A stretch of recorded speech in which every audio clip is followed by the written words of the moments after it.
بسم اللہ الرحمن الرحیم۔ نوفل بن ماہک کہتے ہیں کہ نجران کی مسجد میں نے ایک نوجوان کو دیکھا جو بہت لمبا چوڑا بھرپور جوانی کے نشے میں چور، تندرست صحت مند بدن والا،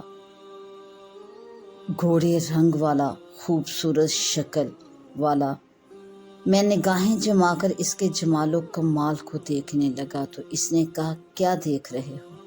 تو میں نے کہا، آپ کے حسن و جمال، خوبصورت رنگت اور قد کاٹ کو دیکھ رہا ہوں اور تعجب ہو رہا ہے۔ اس نے جواب دیا، تو ہی کیا، معاذ اللہ، خود اللہ تعالیٰ کو بھی تعجب ہو رہا ہے۔